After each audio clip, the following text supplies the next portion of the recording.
Audio Jungle.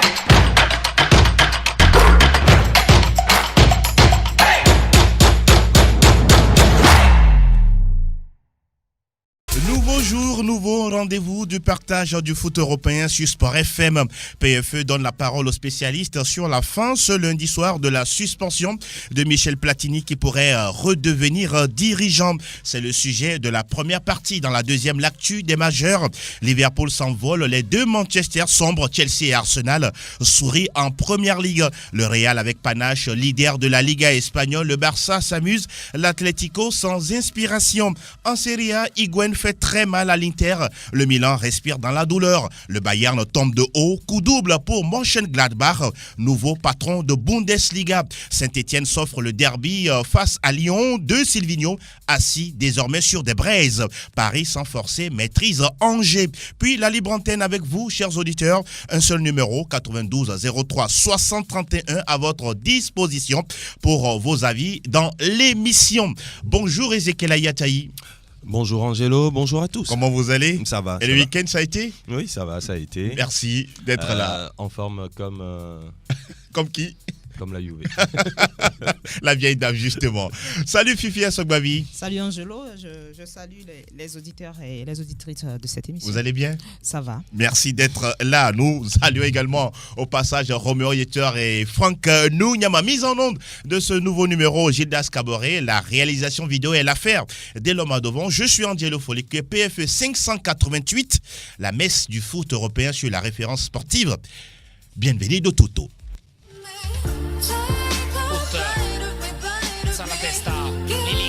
Tutto calcio Italia. Spacca la porta, segna anche il Team Cup. Alors oui, on va s'intéresser à l'actualité de cet ancien grand footballeur français qui a également fait les beaux jours de la Juventus il y a déjà quelques années. J'ai nommé Michel Platini. On en parlait tout à l'heure dans l'intro. Sa suspension, entre-temps, infligée par la commission d'éthique de la FIFA, 4 ans. C'était en 2015. Ça prend fin ce soir à minuit. Fifi Assogbavi, Michel Platini de retour dans les affaires. Vous le voyez, quel avenir? Oui, je crois qu'il sera. Il n'a que 64 ans. 64 ans, voilà. Il est en forme, hein, et connaissant l'homme et sa passion pour le football, oui, et pour les affaires du football. Et je crois qu'il va pas se mettre en retrait. Il a d'ailleurs dit qu'il va revenir, même si pour lui, l'UEFA, ce n'est pas encore dans ses pensées. Mais c'est sûr, il va revenir. Moi, je crois qu'il va revenir dans le monde du football. Pourquoi pas au niveau d'un club, on parle même de la Juventus. Oui, il semble qu'un poste lui est promis là-bas. Voilà, donc, mais ce qui est sûr, le monsieur va rester dans les sphères du football. D'autres le voient également au niveau de la présidence de la Fédération française de football, Ezekiel. Oui, on l'a annoncé, on lui a dit, enfin il a même dit qu'il prendrait pourquoi pas les rênes de la Fédération française de football, oui, même s'il y a de ses proches qui ne le voient pas de cet œil, puisqu'il pense qu'après avoir été président de l'UEFA, revenir à la présidence de la Fédération française de football, si peut-être tomber bas. Hein, mais une régression? C'est peut-être une régression, on pense ses proches, mais lui forcément il veut revenir aux affaires. Oui. Donc s'il faut commencer par la 3F, pourquoi pas, il va le faire. Il a annoncé d'ailleurs, il dit qu'il a été écarté après un complot par des... Bon, je préfère... Non, lâchez le mot. On est en débat, on est en démocratie. Ouais, par des imbéciles, il voilà. a dit. Mais je crois bien que aujourd'hui, il a envie de revenir. Oui. Il pense avoir encore beaucoup à donner au football. Donc forcément, il sera de retour, que ce soit à la Juve, que ce soit à la Fédération française de football. Michel Platini sera de retour. Il a 34 ans. Et 64 ans, pardon. Il a 64 ans, j'allais dire. Et il veut forcément revenir, puisque il n'aime pas trop la façon dont il était parti. Ça a été injuste quelque part, hein, parce que quand on relate un peu les faits, entre-temps, un travail rendu pour la FIFA, Joseph Blatter qui lui verse près de 2 millions d'euros, et derrière on parle d'une situation qui n'a pas été vraiment catholique aujourd'hui. Vous pensez qu'il peut également être un sérieux candidat pour Gianni Infantino, qui était son secrétaire général à l'UEFA?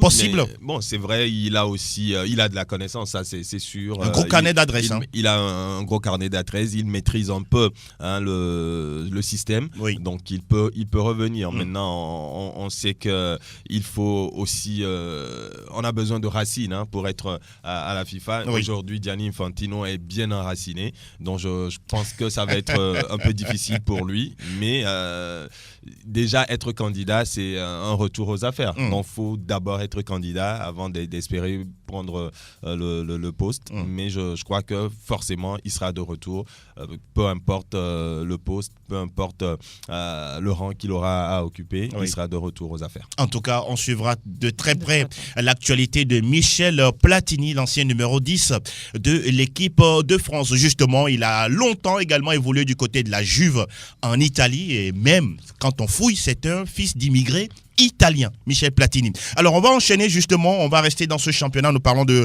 la Serie A italienne avec le choc attendu entre l'Inter Milan et la Juventus, et derrière on a vu que c'est la vieille dame qui arrive à dompter quand même les Nerazzurri. Oui, victoire à l'arrivée de la vieille dame grâce à Gonzalo Pipita Higuaín.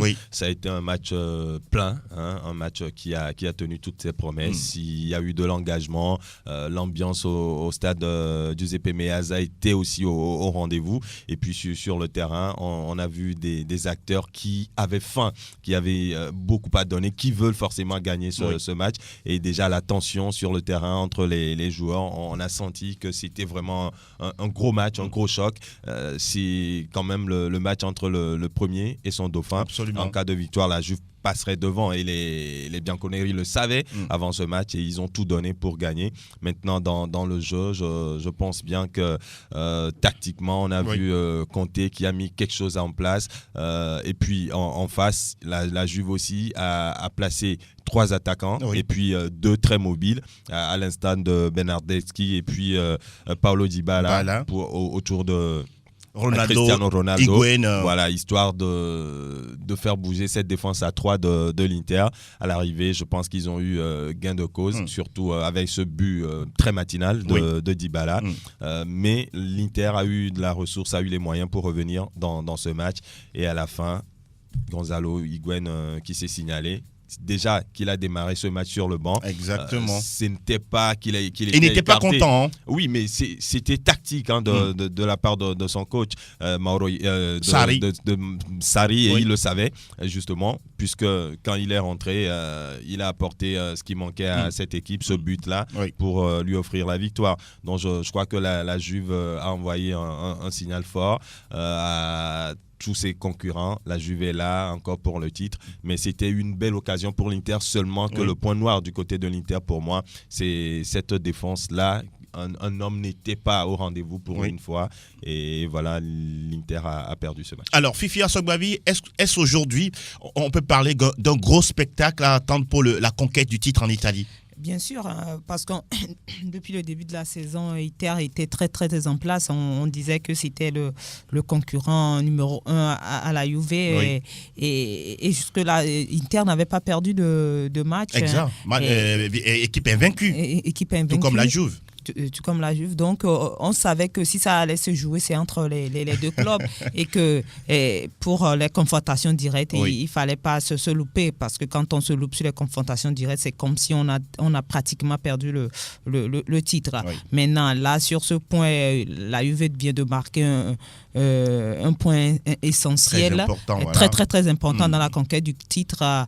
Et surtout en déplacement. Surtout en déplacement, voilà, là, c'est ce qui complique encore les affaires pour l'Inter, mais il va falloir maintenant compter sur les faux pas de la Juve pour pouvoir s'en sortir, et ce sera compliqué. Quand on voit cette équipe de la Juve, ce sera véritablement compliqué. On va y aller rapidement, allez-y. Des faux pas, forcément, il y en aura. Donc, maintenant, c'est à l'Inter de ne pas en faire aussi, et de saisir l'occasion pour repasser devant la Juve, puisque actuellement un seul point sépare ces deux équipes. En tout cas, on dira tout simplement qu'il y aura de la concurrence, il y aura la bataille sera rude jusqu'à la fin de ce championnat cette saison, je le pense bien. Malheureusement pour les poursuivants de la Juve et de l'Inter, ils ont fait une très mauvaise journée. Mais l'Atalanta quand même a gagné face à Sassuolo, c'est ça, non? l'Atalanta a gagné 3-1 grâce encore au passage à un but de Duvan Zapata. Face à Lecce, pardon. Oui, face à Lecce. Oui. Un but de Fabio Lucioni du côté de Lecce à la 86e minute, mais insuffisant. Donc l'Atalanta s'impose 3-1. Quand je parlais des poursuivants, je parle justement du Napoli. Napoli qui a été tenu en échec par le Torino, 0 but partout. La Roma, les potentiels ou les concurrents, les potentiels favoris ont perdu puisque la Roma également a fait un match nul face à Cagliari, un but partout. Et on parlera également de la Lazio, peut-être la Lazio qui n'a pas gagné. Match nul également face à Bologne, 2 buts partout. Mais le Milan AC s'est repris, enfin, on dira, en déplacement sur la pelouse du Genoa en s'imposant 2-1. Cette victoire de la Fiorentina, victoire importante, puisque un début de championnat difficile pour la Fiorentina, mais qui revient progressivement dans cette compétition. Victoire sur Udinese, 1-0. Et donc, voilà les gros qu'on peut citer pour cette journée. On donnera les autres scores. La victoire du Hellas Vérone face à la Sampdoria de Gênes, 2-0. Et puis, victoire également de Spal face à Parme, 1-0. Un coup de classement avec vous? Oui, au classement, la Juve devient la patronne de cette compétition avec 19 points devant l'Inter Milan, 18, et troisième sur le podium, donc l'Atalanta Bergame, 16 points. En bas du podium, on a quatrième, le Napoli, 13 points, 12 points pour la Roma, 5e, et sixième, la Lazio, 11 points. On retrouve le Milan AC au 13e rang avec 9 petits points au compteur. Et dans la zone rouge, on a Lecce, 6 points, 5 pour le Genoa, et puis la lanterne rouge, la Sampdoria de Gênes, 3 petits points. Au classement des buteurs, Ciro Immobile de la Lazio est en tête avec 7 buts, 6 buts pour Duvan Zapata, et puis Berardi de Sassuolo, 5 unités au compteur. La meilleure attaque, l'Atalanta Bergame, 18 buts marqués, et puis la meilleure défense, l'Inter Milan, 4 buts encaissés en cette journée. Grazie mille, Ezekiel. J'ai l'impression que Ezekiel n'aime pas trop voir la Juve en tête. En tête du championnat. Pourquoi? C'est vrai que son cœur bat pour le Milan AC, mais bon, alors nous parlons, le Milan est 13e du championnat. Bon, il aurait préféré très loin. Peut-être bien, qui sait. Bon, écoutez, on aimerait quand même voir d'autres équipes en tête. C'était une révolution. Mais même aujourd'hui, c'est pas mal. Il n'y a qu'un point qui sépare la Juve et l'Inter. Et puis, j'aimerais bien que d'autres équipes se mêlent à la danse pour que la concurrence. Mais rien n'est encore joué. Il n'y a que 7 journées disputées. Il reste encore surtout que les équipes vont jouer sur plusieurs tableaux. Voilà. Il y aura la Coupe d'Italie, il y aura également la Ligue européenne des champions et puis la Ligue Europa pour d'autres. Voilà. Donc la saison est encore très très très longue. En tout cas, on suivra de très très près le scénario du côté de la Serie A italienne. Cette fois-ci, on va aller dans le pays où Kevin Deke, lui, continue de marquer des buts. Monaco, le champion. Et quel spectacle pour une dernière victoire. 100% Ligue 1, Conforama. Lacazette réussit le sien, 28e but de la saison sous les couleurs de Lyon avant de quitter le club. Alors, Sa Majesté Fifi, on va s'intéresser à ce grand derby du Rhône entre la Saint-Étienne et Lyon. Et hier...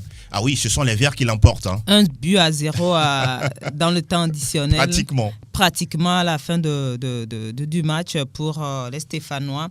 Et on peut dire que Claude Puel a bien démarré sa saison avec les Verts et par contre Lyon qui est totalement dans le noir aujourd'hui et depuis, je crois, la deuxième journée, Lyon n'a plus gagné en championnat et c'est compliqué maintenant. Vous pensez qu'aujourd'hui, Silvino est vraiment mal parti? C'est vraiment mal parti. Bon, je ne sais pas. Je ne sais pas ce qui se passe dans la tête de Vous pensez qu'il va rester? Je ne saurais le dire. Même moi, j'ai l'impression que ça va être compliqué dans les jours et dans les semaines à venir. Ça fait déjà 4 défaites pour l'Olympique Lyonnais en 9 journées de championnat. En 9 journées de championnat. C'est énorme. C'est énorme et je me dis, il faut prendre des décisions. Il faut prendre des décisions en ce moment parce qu'on parle de Lyon. Lyon devait être dans les trois premiers du championnat. C'est vrai que nous ne sommes qu'à la 9e journée qui a encore du chemin à faire.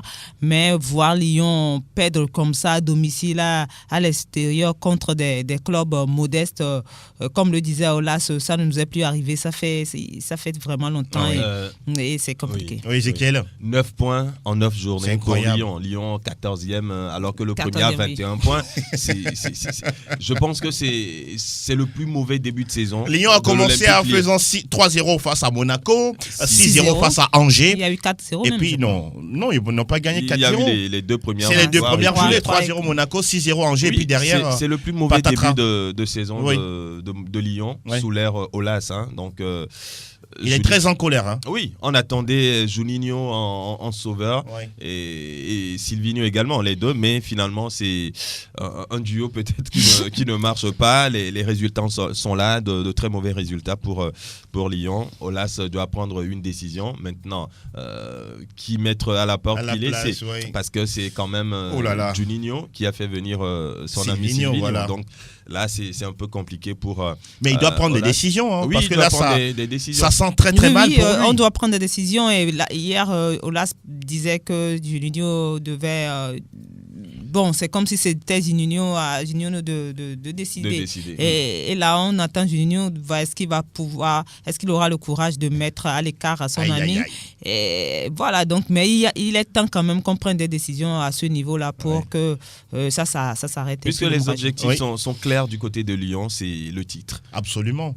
Ce Et sera voilà. compliqué là. Et Très voilà compliqué. Lyon qui se retrouve 14e après 9 journées. 12 points d'écart avec Oui, le Paris Saint-Germain, ce sera compliqué c'est à énorme. combler. Hein. En tout cas, on va s'intéresser à l'autre équipe de Nîmes, justement, qui a fait un nul de partout chez Lille. Chez Lille, Lille qui, en début, on se disait que Lille, avec Osimhen qui est arrivé, ça devait être joué comme la saison dernière parmi les premiers. Mais pour le moment, c'est un peu compliqué, même si ce n'est pas très mauvais, puisque Oui. Lille a 15 points à 6 points du Paris Saint-Germain. C'est mieux que Lyon quand même. C'est mieux que Lyon. C'est mieux que Lyon et Marseille. Et là, on a vu sur ce match-là, le jeune Togolais a encore inscrit un but. Ça fait 3 buts pour le garçon. Ah oui. En combien d'apparitions, en combien de minutes. Oui, voilà, on Mais peut hier, les compter au c'était bout la des doigts. première fois il était titulaire. Il a joué tout le match. Tout Fifi. le match hier, Tout le c'était la match. première fois. Ouais.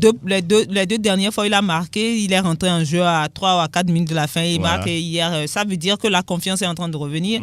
Et c'est bon pour le moral du petit. Et dans l'autre camp, il y a l'autre Nigérien, Osimhen également, qui a marqué. Qui ne cesse de marquer. Et qui ne cesse de marquer. Intéressant. C'est intéressant. Alors, on va parler également de cette formation de Montpellier. Ah oui, une équipe coupeuse de tête. Monaco Oui, en sait quelque chose. On le disait, je crois, avant le match, on Bien disait sûr. attention à Monaco. C'est vrai qu'il est en train de revenir avec déjà deux victoires Oui. De suite. Et puis des victoires importantes. Mais Montpellier, c'est un club qui n'a peur de personne et qui coupe la tête aux grands. et voilà, donc c'est ce qu'on a vu dans cette rencontre avec une victoire 3-1 face à Monaco. Même si Ben Yedder a Ben Yedder, oui, a encore marqué. Alors, Fifi, qu'est-ce qui se passe avec Toulouse? Parce que là, l'équipe de Mathieu Dosévier est dans le rouge à l'heure où nous parlons. Hein. Totalement dans le rouge et c'est vraiment compliqué pour Toulouse depuis un moment. Oui. Ce sont des... Et là, je me perds un peu. Oui, Toulouse actuellement Toulouse, a 18e perdu. qui a perdu face à Bordeaux.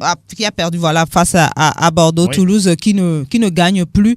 Et c'était déjà comme ça la saison dernière où ils ont jusqu'à la dernière journée lutté pour se Exactement. maintenir. Et maintenant, vous savez, dans les championnats de haut niveau, quand ça arrive comme ça et la saison qui suit, vous ne mettez pas évidemment les moyens pour avoir des joueurs qu'il faut Voilà. pour faire le travail. Voilà. Ça se complique. Hein. Et attention à cette équipe qui n'a pas su combler les vides ou bien voilà Les départs. non seulement les départs mais les carences Les carences justement de cette formation. de la saison dernière et quand c'est comme ça c'est compliqué et que ça soit Dosevi ou l'Ivoirien du club, ils ne sont pas les seuls. Ils ne sont pas, comme on dit, une seule Inrodène ne fait pas le printemps. Vous voulez parler de Gradel? Voilà, Alain Gradel. Sur les 5 derniers matchs, Toulouse n'a pas eu la moindre victoire. C'est quand même incroyable. C'est difficile. C'est vraiment difficile. On va n'est-ce pas? parler de Marseille. Allons-y. Oui. C'était le Qui a vendredi. encore perdu face à Amiens. Marseille aussi, qui n'a pas de... J'ai l'impression que Marseille Le n'a pas syndrome du vendredi. Marseille n'a pas de banc. On a l'impression que Marseille n'a pas de banc. Oui. On sait que Payet n'est pas là. On sait que Camara... Ils étaient suspendus. Voilà, et donc ça complique automatiquement l'affaire pour les Marseillais. Benedetto, il est là en sauveur et il essaie depuis son arrivée de faire gagner. Est-ce que Thauvin manque vraiment cette équipe? Oui, il y a Thauvin aussi qui n'est pas là. Vous savez Blessé que pour moi, moment. ce sont les joueurs de Marseille. C'est l'équipe tourne autour de Thauvin, de Payet. On a vu l'ascendance qui est en train de prendre Camara aussi dans le jeu. Oui. Où il est devenu incontournable. Voilà, quand ces joueurs-là ne sont pas là, je crois que Strootman également n'était pas là. Voilà, c'est un peu l'âme de l'équipe de Marseille. Quand ces joueurs sont absents, c'est véritablement compliqué. Et Mais puis malheureusement, Mandanda ne peut pas tout faire à tout moment. Depuis que Strootman est arrivé à Marseille, on n'a plus jamais revu le Strootman de la Roma. Ah non, il a totalement baissé. Hein. Voilà. Donc, Mais c'est l'environnement aussi, hein, oui, peut-être. Ça devient compliqué, alors qu'on l'a amené pour solidifier l'entrejeu de cette équipe. Malheureusement, ce n'est pas le cas. Et puis, quand il y a un ou deux joueurs qui manquent, c'est toute l'équipe de Marseille qui plonge. On se disait que c'est, à ma vie, le problème. Jordan, à ma vie, le problème. Forcément. La dernière fois, il n'était pas là, mais le problème reste toujours le même. Donc, finalement, Marseille a de sérieux problèmes. Alors, il y a quelques autres résultats avant de passer au classement. Le Paris Saint-Germain qui atomise son dauphin en G4 buts à 0. Il n'y a pas eu match. Hein. La correction. Il n'y a pas eu. Voilà, donc toujours à l'absence de Cavani, en l'absence de Mbappé. Aujourd'hui, on ne sait pas réellement si Mbappé, c'est une rechute. Ça devient inquiétant pour lui ou on doit garder espoir qu'il revienne vite? Bon, moi, je crois que si c'était véritablement inquiétant, on allait avoir plus d'informations. D'accord. Puisqu'il a été convoqué en équipe de France par Didier Deschamps. Oui. Mais son entraîneur le Paris Saint-Germain dit que le joueur n'est pas encore prêt. N'est pas disponible. Parce qu'il y a des séances et on ne veut pas qu'en équipe de France qu'il rechute vraiment. En tout cas, c'est un pion très important de toute façon dans le football français. Voilà. Et Brest qui domine Metz 2 buts à 0. Dijon qui bat Strasbourg 1 but à 0. Oui. Nantes également qui a pris le meilleur sur Nice 1 but à 0. Et Rennes battu à domicile par Reims. 1-0 également. Et puis voilà, donc on en parlait tout à l'heure. Saint-Etienne qui finalement a eu raison de Lyon 1 but à 0. Au classement, le Paris Saint-Germain est premier avec 21 points. Nouveau dauphin s'appelle Nantes, 19 points. Intéressant. Angers, 3e, 16 points. Bordeaux et 4e, 15 points. Lille, 5e, 15 points. Et puis en bas, on retrouve Toulouse à la 18e place avec 9 points. Dijon, 8 points, 19e. Et puis 20e, Metz, 8 points. Ce qui est marrant, c'est que dans les 5 premiers, on ne retrouve pas ceux qui doivent... C'est un top 5 curieux, c'est ça? Oui. C'est assez inédit. À part le Paris Saint-Germain qui est à sa place, tout le reste... Parce qu'en principe, on devait retrouver Lyon, pourquoi pas Lyon, Marseille et puis Monaco. Ce sont des clubs qui, en principe, devaient se retrouver dans le top 5. Et quand vous les citez, ce sont des clubs qui ont gagné déjà le championnat plus d'une fois. Plus d'une fois. Maintenant, au niveau des buteurs, il y a aussi même le Nigérian, la véritable surprise de ce début de championnat qui est à 7 buts. Et suivi de Moussa Dembélé, le Lyonnais, 6 buts. Et Ben Yedder, qui fait de bonnes choses depuis qu'il est arrivé. Ça fait 6 buts. Et puis, Habib Diallo, le Messin également, à 6 buts. Merci beaucoup, Sa Majesté Fifi. On va enchaîner désormais avec le foot. Herzlich willkommen zum Bundesliga. Alles über Bundesliga. Alors là aussi, il y a eu des surprises parce que le grand Bayern Munich a laissé la main à un certain Borussia Mönchengladbach. Salut Jonathan, comment vous portez-vous? Bonjour Angelo, bonjour à tous. Vous allez bien? Je vais à merveille. Alors, Ezekiel Ayataï, le Bayern battu à domicile par Hoffenheim d'Ilas Bebou, une équipe du Bayern qui perd du terrain. Oui, le Bayern perd du terrain. C'était la surprise de cette journée, même si on pense bien que Hoffenheim a de la valeur. Oui, c'est vrai, mais une défaite du Bayern à domicile, on ne s'y attendait pas. Absolument même si pas. Lewandowski a encore marqué dans ce match. Il y a un certain Adamian qui est passé par là à 2 reprises. Grâce à son doublé, Hoffenheim s'impose. C'est une défaite qui fait du mal au Bayern. La première cette saison. Oui, la première cette saison, et le Bayern qui perd du coup la tête de ce championnat, puisque le Bayern avait bon, c'est clair.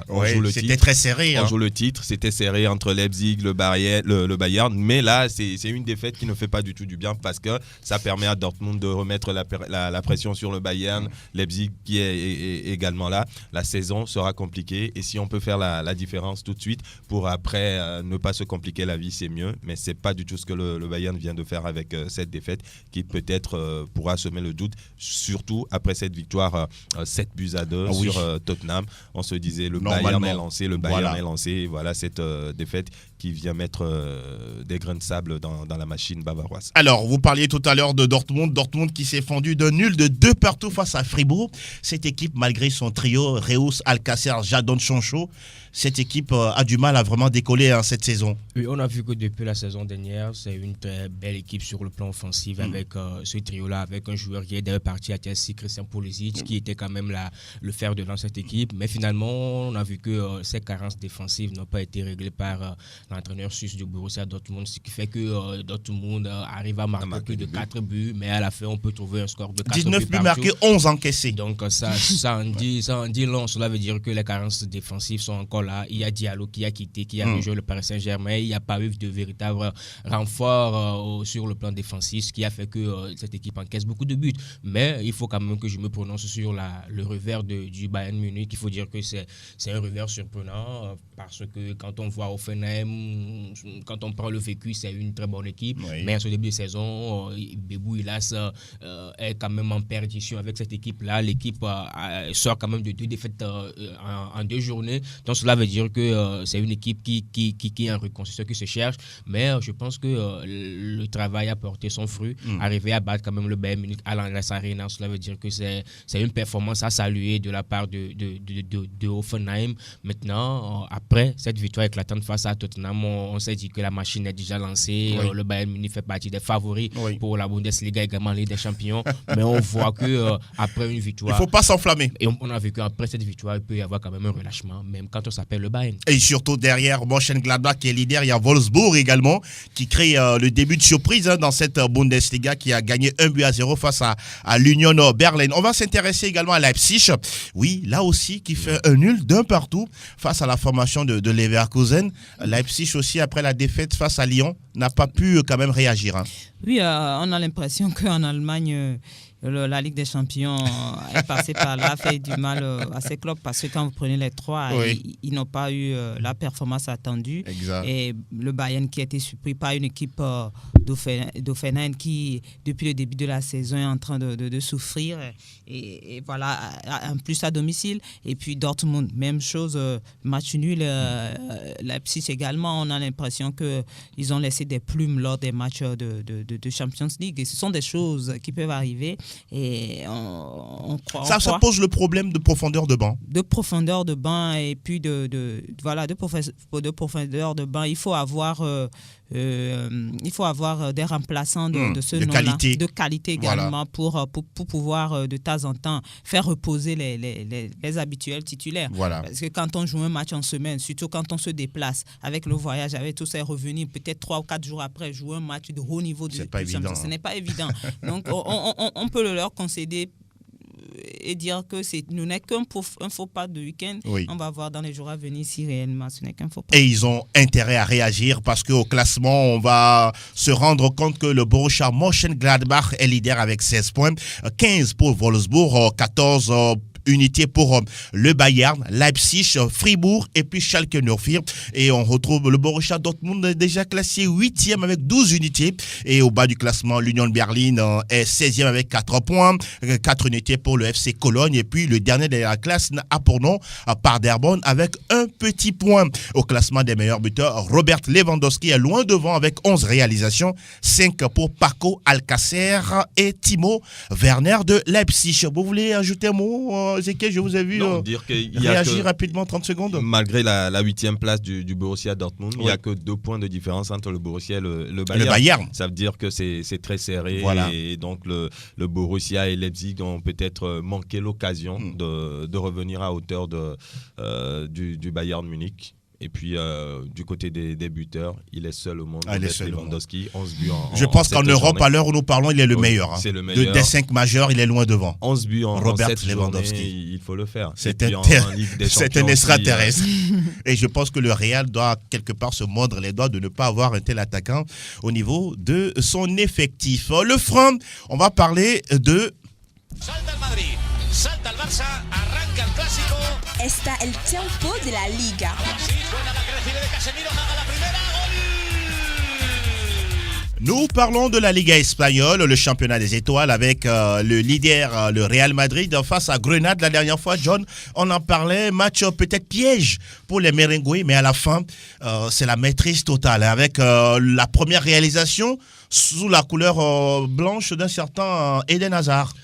Oui, il a poussé un ouf de soulagement parce que juste avant cette rencontre, c'était 4 tirs cadrés en plus de 7 matchs. Cela veut dire que ça ne va pas pour le Belge du côté de la Maison Blanche. Oui. Mais avant, c'était quand même un match piège parce que le Real Madrid partageait quand même la tête avec Grenade, qui a d'ailleurs battu le FC Barcelone sur le score de 2-0.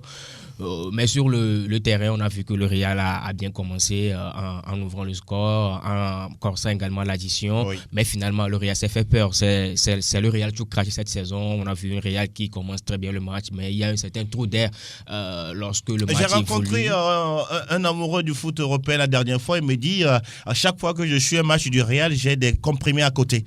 Parce qu'on ne sait jamais ce qui peut se passer durant la partie. Et oui, on a vu un Real Madrid qui a fait un non-match face au Paris Saint-Germain, qui a coulé 3-0. On a vu un Real Madrid qui a montré un très bon visage dans le week-end en championnat. Voilà. C'est un Real Madrid incompris cette saison. Mais aujourd'hui, ce qui me plaît, c'est que Zidane arrive quand même à incorporer ceux qui sont des indésirables. Voilà. Je parle de James Rodriguez, je parle de Gareth Bale. Et aujourd'hui, on voit que le collectif, petit à petit, arrive à faire quelque chose. Même si on peut dire qu'aujourd'hui, les recrutements que le Real a pu faire sont quand même nuls. Quand on prend Ferland Mendy, ce joueur français n'a pas apporté ce qu'on pouvait apporté sur le côté gauche. Quand on prend également Jovic qui a fait une très bonne saison avec Francfort mais n'arrive pas à s'intégrer véritablement dans le collectif, surtout à jouer cette paire-là. C'est lui qui ne s'intègre pas ou bien Zidane ne lui fait pas confiance? Mais en début de saison, on lui a fait confiance. En début de saison, on lui a fait confiance pendant la pré-saison également,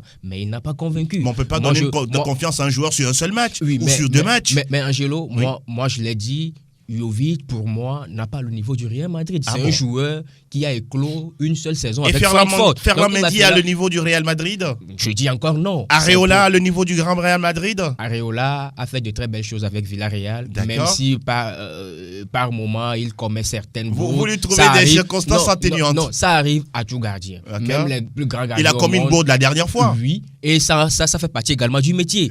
Hugo Lloris est un bon gardien, mais il commet des bourdes. Neuer en commet également. Mais quand on prend, je parle de Jovic et également de Ferland Mendy, ces 2 joueurs n'ont pas le niveau du Real Madrid. Ferland Mendy, mauvais casting? C'est un mauvais casting pour moi. D'accord. Moi, je parle encore une fois de Jovic. Il n'a qu'une saison de très haut niveau avec Francfort.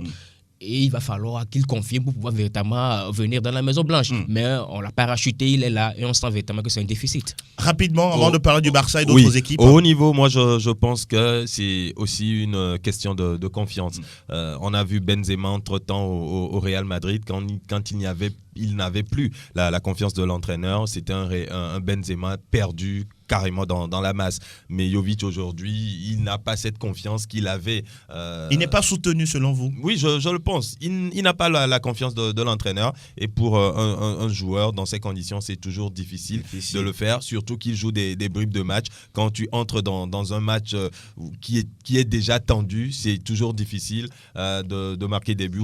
Moi, je pense que c'est là aussi qu'on verra le mental du joueur. Même si on te donne des bribes de match, il faut quand même... mais tous les jours ne sont pas dimanche, vous le reconnaissez. Mais il faut connaître son joueur aussi. Je donne la parole à Fifi. Et des fois aussi, il faut des tas d'adaptations, quand on le dise. Et ce sont des joueurs qui viennent d'arriver. Je suis d'accord peut-être sur le fait que Ferland Mendy, pour moi aussi, ça a été une surprise pour moi de le voir arriver au Real.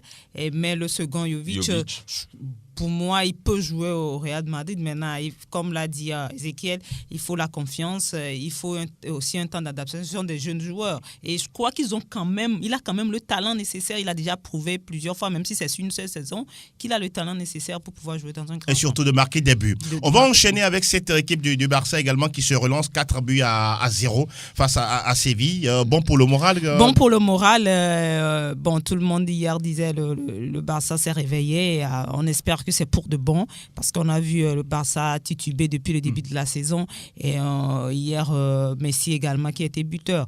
Et dans cette rencontre-là, c'est Griezmann qui était sur le banc. Ah oui. Qui a été, un choix fort. Hein? Un choix fort. J'espère que Griezmann ne va pas après regretter. Commencer à regretter parce déjà. Que là, quand vous voyez l'équipe avec Dembélé, Suarez... Lui, il a fait fort. Griezmann, lui, il a fait fort. Il a fait fort. Dembélé, il a marqué. Bon. Suarez, il a été très bon. Oui. Messi, il était là. On sait que ce sont des joueurs... C'est difficile de prendre leur place, surtout Suarez, puisque Griezmann, étant un attaquant... est capable de seconder lui, Suarez, qui voudrait partir plus tard. Voilà, est-ce qu'il va pouvoir prendre la place, puisque Griezmann aussi, il est là pour jouer. Et comme titulaire, il n'est pas là pour être sur le banc. Et j'espère qu'il ne va pas regretter son choix de venir au Barça. Vous voulez dire quelque chose concernant Grisou? Hier, on a encore vu une chose. Elle est forte, la complicité entre Messi et Luis Suarez. Et même Dembélé, même s'il y a par moments des déchets dans son jeu, il s'intègre plus dans ce jeu du Barça que Griezmann depuis son arrivée. Maintenant, Griezmann, heureusement pour lui que Dembélé a eu un carton rouge hier, donc il aura à revenir forcément. Alors, John, rapidement, on va parler de l'Atlético de Madrid. Sur cette équipe du FC Barcelone, moi, il y a une chose qui m'intrigue dans ce début de saison, c'est que cette équipe dépend énormément de Lionel Messi. Les saisons antérieures, c'était la même chose, mais cette fois-ci, je pense que c'est plus poussé. On voit que lorsque Messi n'est plus là cette saison, le Barça titube, le Barça a été battu face à Grenade sans Lionel Messi, le Barça a fait 0-0 face à Dortmund avec un Messi diminué. Ça veut dire que cette saison, quand Messi n'est pas au top de sa forme, le Barça n'évolue pas. On a vu face à l'Inter de Milan, c'est Messi qui a apporté la profondeur, c'est Messi qui a apporté la percussion et surtout les circuits de passe, c'est Messi qui les a créés. Donc cela veut dire qu'aujourd'hui, je ne vois plus la touche Valverde sur cette équipe, mais c'est Messi qui dicte la loi. Ok, on va parler de l'Atlético de Madrid aussi qui est en panne. Parce que là, face à quelle équipe là? La Real Valladolid, ça fait 0-0 cette équipe-là. On dirait qu'elle ne sait que défendre, Fifi. Oui, avant ça marchait parce qu'il y avait des joueurs qui... Donc Griezmann, par exemple. Donc Griezmann qui était véritablement huilé pour cela. Voilà. Et il défendait beaucoup. Oui. Il n'y avait pas un football flamboyant, mais ils arrivaient quand même sur des contres avec des bons joueurs, partaient quelque part. Diego Costa et puis Griezmann qui faisait le boulot. Maintenant, vous savez qu'entre-temps, ces joueurs clés sont partis. Oui. Et les défenseurs, je crois, Godin est parti, bien sûr. Lucas Hernandez également quitté le club. Est parti et Griezmann aussi est parti. Et c'est compliqué sur une saison après de répéter les mêmes performances. Mais connaissant l'entraîneur, je me dis qu'il arrivera quand même à faire son travail, même si ça va être compliqué peut-être sur cette saison. En tout cas, pour l'instant, ils sont 3e, mais ils ne sont pas trop décrochés au classement, même si dans le contenu, ça manque encore. On va s'intéresser à d'autres résultats avec le Celta Vigo qui s'est imposé 1-0 face à l'Athletic Bilbao. Et la Real Mallorca qui marque 2 buts à l'Espagnol Barcelone. Osasuna Pampelune qui est puni Villarreal 2-1. Même score pour le FC Valence face à Alaves. Et puis 2-1 pour la formation de Retafe de Gendaconam face à la Real Sociedad. Justement, au classement, on retrouve le Real Madrid leader avec 18 points, 16 pour le Barça, 15 pour l'Atlético de Madrid. Le trio, il est là. Grenade est 4e avec 14 unités, 13 pour la Real Sociedad. Retafe déjà 12e. C'est pas mauvais, il faut l'accepter. Et puis, au niveau de la zone rouge, on retrouve Real Mallorca avec 7 points, 5 pour l'Espagnol Barcelone, et puis 2 petits points pour Leganés. Au classement des meilleurs buteurs, c'est Loren Moron qui est devant avec 6 réalisations. 6 pour Karim Benzema du Real Madrid et puis 5 pour Moreno de Villarreal. On boucle le Tour d'Europe des majeurs avec cette fois-ci la perfide Albion. English Premier League News. Alors, Ezekiel, Liverpool ne veut rien lâcher. Hein. Cette fois-ci, on a posé cette question la saison dernière. Est-ce enfin la saison les Liverpool, puisque le titre les échappe depuis 1990? Cette saison, c'est encore bien parti pour Liverpool, comme c'était déjà le cas la saison dernière, parce que ça fait, je pense, 8 points de différence. Exactement. Entre Liverpool. 8 victoires consécutives en championnat. Oui.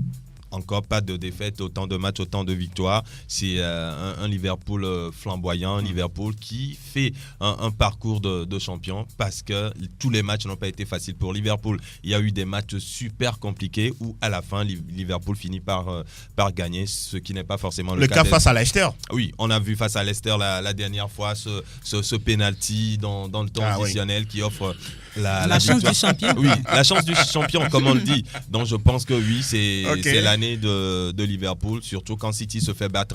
Vous le dites, vous le confirmez, c'est l'année de Liverpool. Je le pense. D'accord. Je le pense. Parce que les poursuivants ou les concurrents directs de Liverpool finissent par concéder des défaites. Surtout City, c'est incroyable. City qui se fait battre à la maison. Par Wolverhampton. Mais quand même, avec un Adama Traoré qui marque 2 buts en 72 matchs et là qui marque 2 buts face à City en une seule journée. Mais c'est quand même un bon joueur. Non, c'est un très bon joueur. Mais comment vous comprenez la déroute de City? Elle a vu de haut cette équipe des Wolves? Oui, moi je n'ai pas compris. Jusque-là, vous êtes surprise? J'ai très surprise, surtout à domicile. Et City avec sa ligne d'attaque son armada offensive qui marque, qui est capable de marquer sur une rencontre 4, 5, 6 buts et qui se retrouve face à Wolverhampton et qui n'arrive même pas à mettre un seul but sur cette rencontre à domicile. Jonathan Tissot, avant de retrouver Ezekiel. Je n'ai pas été surpris par le score. Vous n'aimez pas City, vous l'aviez dit en off, donc ça se comprend. Oui, non, mais vous contentez les supporters de Liverpool. En toute logique. Oui, mais même moi, j'analyse. Je suis dans la peau d'un analyste. Oui, allez-y. Je ne suis pas dans la peau d'un supporter. Allez-y, même si vous n'aimez pas City. Oui. Voilà, dites-le, reconnaissez-le. Là, j'avoue. Merci de l'avouer. Moi, j'ai été déçu par le contenu. D'accord. Parce que Wolverhampton, on sait que c'est toujours l'équipe qui est bourreau de plusieurs clubs en première ligue. Cette équipe a battu Manchester United, cette équipe a battu Arsenal les années antérieures. Mais face à City, le contenu, quand on est face à une équipe qui défend bloc bas, qui ne possède pas de contre-attaque, il faut surtout avoir des passes de façon très rapide pour pouvoir surprendre l'adversaire. Mais hier, je n'ai pas vu ce City flamboyant. Mais c'est le football. Oui. Ça arrive et face quand même à une très bonne équipe, bien organisée par un certain Nuno Espirito Santo. Il porte bien son nom, le Saint-Esprit. Oui, que j'affectionne particulièrement. Il a été inspiré et cela s'est ressenti sur le terrain.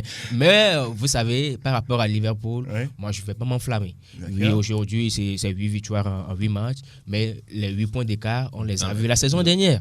Et à la fin, on connaît la chanson. Le problème aussi, c'est qu'on a l'impression, on est qu'à la 8e journée. Oui, justement. Et on a l'impression que City est moins faible que, je dis, est plus Liverpool faible. Non, City est plus faible cette saison que la saison dernière. D'accord. Moi, c'est l'impression que j'ai. Oui, ça reste notre analyse. Voilà. Et que Liverpool me paraît plus concentré, plus apte. Oui, j'aime l'adjectif, plus concentré. Et là, ils ont intérêt à être concentrés. À être concentrés jusqu'au bout. C'est ça. Maintenant, il va falloir l'être, comme on vient de le dire, jusqu'au bout du championnat. Parce qu'il y a encore du chemin à faire. Absolument. Et City, avec toute l'équipe, avec tous les joueurs que ce club a, est quand même capable de se réveiller. Alors, on va rester là parce que le temps avance. On va s'intéresser à Tottenham. Que se passe-t-il avec cette équipe, Ezekiel? Là, on va plus le cacher, on va le dire. Tottenham est en crise. Parce que après une défaite où Tottenham a encaissé 7 buts face au Bayern, derrière Tottenham qui prend encore 3 buts. 10 buts en 2 matchs. Fifi, ne le rappelez pas, non, s'il vous plaît. De la trempe des s'il vous plaît. C'est du hand. Voilà. S'il vous plaît, on parle du football. C'est compliqué. Tottenham est en crise, tout simplement. Et qui perd Lloris également. Oui, Lloris blessé. En tout cas, l'avenir s'annonce encore flou pour Tottenham. Je pense qu'il va falloir peut-être une réunion de crise du côté de Tottenham pour arranger les choses. Ouais. Parce que non seulement Tottenham perd dans le jeu, Oui. on ne voit pas grand-chose. On a l'impression que les joueurs ne sont pas autant motivés que la saison dernière. Donc je pense bien qu'il va falloir rapidement faire une réunion de crise pour peut-être avoir l'électrochoc qui permettra à Tottenham de se relancer, de se remettre dans le sens de la marche. Et surtout une cure de jouvence, quand on sait que du côté de Chelsea, c'est la jeune garde qui fait la loi avec Tammy Abraham, aujourd'hui meilleur buteur du championnat. Je vais vous prononcer sur Tottenham. 30 secondes. 3 choses, Oui. caricature, Oui. La situation actuelle. D'accord. L'année dernière, Tottenham a touché le fond. Donc cette année, les joueurs ne sont plus assez motivés. Ils étaient en finale de Ligue des Champions. Ils étaient en finale de Ligue des Champions. Ils ont touché le plafond. La deuxième chose, c'est quand même la communication mal maîtrisée par Mauricio Pochettino et sa direction en début de saison. Oui. Et la troisième chose, c'est le dossier Eriksen qui n'a pas été bien géré. Il a voulu partir pour le Real, mais il a reçu une fin de non-recevoir. Oui, donc c'est ce qui fait que le groupe n'est pas autant concerné. Et Dele Alli aussi qui n'est pas au niveau cette saison. Il y dire a des joueurs qui nous ont montré un niveau trop haut la saison dernière. Je vais parler de Lucas Moura. D'accord. Et qui n'arrive plus aujourd'hui, à monter il est dans la tombe, c'est ça. Non, mais faut pas oublier que la saison dernière, Lucas Moura jouait pratiquement tous les matchs des Spurs, mais que ce soit en Ligue des Champions ou en championnat. Je pense même que c'est la première fois qu'il a joué autant de sa vie et ça se ressent sur le terrain finalement. C'est un joueur qui est en dedans, qui n'arrive plus à apporter ce qu'il a apporté la saison dernière. Et puis parlant de Eriksen, oui, c'est vrai qu'il n'était pas parti. Est-ce pour ça qu'il est démotivé, qu'il n'arrive plus à donner le meilleur de lui sur le terrain? Ça peut être une raison, Ezekiel. Ça peut être une raison. Oui. Et ailleurs, c'est une faute professionnelle. N'est-ce pas? Voilà qui est dit. Même moi, c'est l'équipe de Chelsea qui a... Oui, on va en parler. Chelsea qui a gagné 4-1 face à Southampton. Avec un début difficile, on se disait si Lampard pouvait relever le défi. Mais je crois que ça commence par venir. Ça commence par prendre cette mayonnaise-là. Ils n'ont pas pu faire des recrutements. Ils sont en train de compter sur les jeunes qui sont du centre de formation, plus quelques anciens qui sont là. Voilà. Et ça commence avec un grand Abraham. En tout cas, un très, très, très bon joueur d'origine nigériane, Tammy Abraham. Qui a été convoqué. Oui, convoqué justement. Et il faut quand même rappeler que dans 30 secondes, plus 1 minute, vous aurez l'occasion de rentrer en ligne, chers auditeurs, à travers le 92 03 60 31. Alors, d'autres résultats au niveau de la première ligue anglaise, au 8e chapitre. Manchester City, justement, qui s'est fait battre par Wolverhampton. Manchester United également, qui a perdu en déplacement chez Newcastle. Qui est devenu une équipe normale. Bon, ça, ce n'est plus une surprise. Ce n'est plus une surprise, c'est devenu très ordinaire. West Ham qui courbe les chines à domicile face à Crystal Palace, 1-2. Et puis la formation de Burnley qui bat Everton 1-0, sans oublier Aston Villa qui réalise le carton 5-1 face à Norwich City. Au classement, on retrouve Liverpool seul au monde, 24 points, 16 pour City, deuxième. Arsenal monte sur la 3e marche du podium avec 15 unités, 14 pour Leicester. Et puis en 5e position, on retrouve Chelsea de Frank Lampard. Au bas du classement, avant le bas du classement, on va s'intéresser au classement de Manchester United qui est 12e. Alors nous parlons avec 9 petits points au compteur après 8 journées. Dans la zone rouge, on retrouve Everton, 7 points. Le 19e, Norwich City, 6 points. Et puis, bon dernier, Watford United, 3 unités. Tammy Abraham est le meilleur réalisateur du royaume avec 8 buts. 8 également pour Sergio Kun Aguero de Manchester City. Et puis, Pierre-Emerick Aubameyang reste le 3e buteur du championnat anglais. Alors, c'est fini pour les majeurs. Voilà, on vous donne déjà l'occasion de pouvoir réagir sur l'actu foot selon vous, chers auditeurs, au 92 03 60 31. Auditeurs en ligne, bonjour. Hey, Faustin, comment ça va? Nous allons tous bien. Nous t'écoutons. Le Barça va mieux, c'est ça? Le Barça va mieux désormais.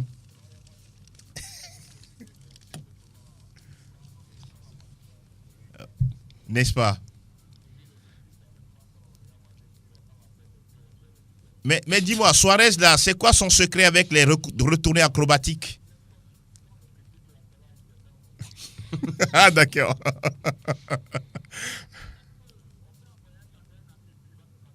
Non, c'est pas normal.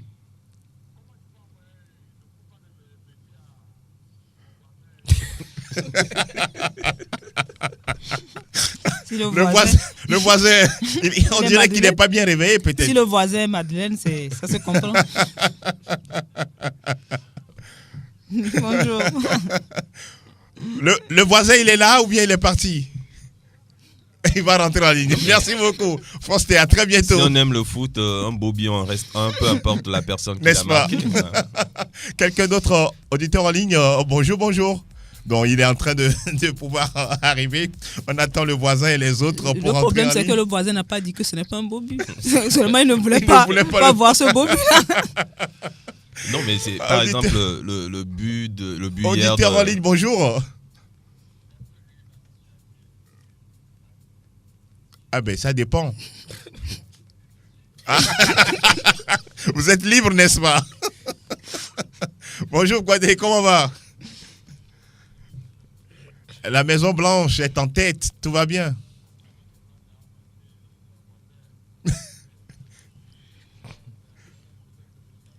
N'est-ce pas?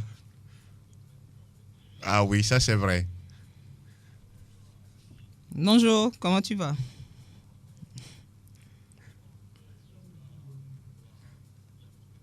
Oui. Ézéchiel? Oui, il est là. Et puis Gidas aussi te salue. Hein. Merci beaucoup, Kouadé. À Vous très avez bientôt. aussi encaissé 2 buts comme le Barça. On va prendre quelqu'un d'autre derrière Kouadé. De toutes les façons, c'est la libre antenne en ce moment dans Plateau Foot Europe. Auditeur, bonjour. Comment vous portez-vous, Gérardson? Ça va. Le week-end s'est bien passé? Alors, nous vous écoutons, Gérardson. Ça va. Elle, c'est Fifi à Sogbavi. Hein. Le monsieur qui est chargé pour le recrutement de FC Barcelone, il ne faut pas qu'il aille chercher toujours des attaquants à tout moment, mais on sait que Léo Messi est toujours présent, mais la défense réussit toujours à se trouver en ensemble. Merci beaucoup pour cette analyse lucide concernant le Barça, Gérardson. On va prendre encore 2 coups de fil et puis on va boucler la boucle. Auditeur, bonjour, bonjour. Depuis quand un Madinais se suffit pour Catalan? Mais vous êtes des voisins, non? Non. Gérardson n'a qu'à rester dans son Madinais là-bas, n'a qu'à laisser Barça tranquille. Et je lui rappelle que Piqué n'a pas eu carton rouge. C'est pas Piqué qui a pris carton rouge. D'accord. Alors, Gérardson, reste tranquille dans ton Maison Blanche. Nous, on gère nos problèmes ici. Chacun n'a qu'à regarder ton problème là. Il y a quoi? Faut te calmer, monsieur. Faut vous calmer. Merci beaucoup. À très bientôt. C'est juste pour ça que vous êtes revenu. Ça se comprend. On va prendre le dernier en ligne, peut-être pour mettre fin à notre émission du jour.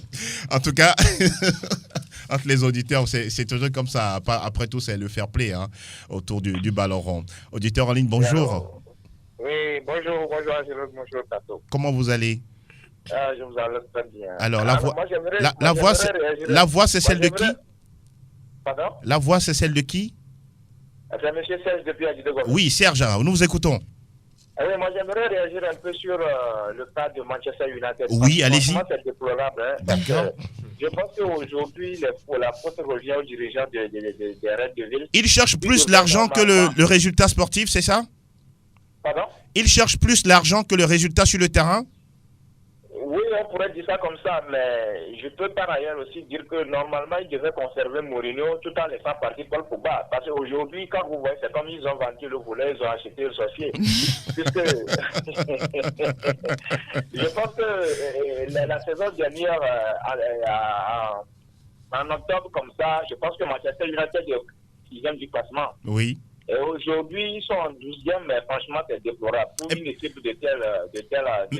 Mais Serge, ils ont ramené Solskjaer, un enfant de la maison. Ça, normalement, ça devrait le faire, n'est-ce pas? Non, seulement qu'après le départ de Mourinho, ils ont fait appel à quelqu'un de la maison. Mais sauf que la guerre qui était entre les joueurs et Mourinho a fait que, après le départ de Mourinho, les joueurs veulent faire pour qu'on dise que c'était Mourinho le coupable. Donc, comme maintenant on a donné un contrat à Solskjaer, voilà, les résultats ne s'en suivent pas. Vous voyez le problème. Je vois bien. Donc, c'est pour dire que normalement, après le départ de Ferguson, sauf Mourinho a réussi à faire quelque chose de bon. Et moi, à mon propre avis, il devait conserver Mourinho en laissant partir Paul Pogba. Aujourd'hui, ceux derniers qui veulent aussi rejoindre le Real Madrid. Oui, Ouais, justement. c'est-à-dire, En tout cas, on suivra de très très près les performances de Manchester United cette saison. Le problème de Manchester, c'est également un problème d'effectif. En tout cas. Merci beaucoup beaucoup Serge de nous avoir également donné votre avis concernant, on peut dire, le carnet de santé de Manchester United. Fini pour les appels, on va faire le tour de table pour saluer quelques inconditionnels. Ezekiel, on commence avec vous. J'ai pas de liste aujourd'hui, donc bonjour à tous ceux qui aiment Plateau Foot Europe. John Atisso. Bonjour à tous. Oui. Et bon début de semaine à tout le monde. Merci bien. Fifia Sogbavi. Bon début de semaine à tous. Alors, on salue également Dagan de Madrid et tous ceux qui sont sur la plateforme Fan PFE Sport FM et également Monsieur Bautry et Monsieur Asiobo. On se dit à vendredi, justement, pour d'autres actus du foot européen. Merci à Elom Adovan qui a assuré la vidéo de cette émission à retrouver sur Radio Sport FM TG.com. Sans oublier également un grand merci à dire à un certain Gildas Kabouré. À très bientôt et puis bon courage à Franck Lunyama et surtout à Roméo Yetor. À très bientôt. Ciao, ciao.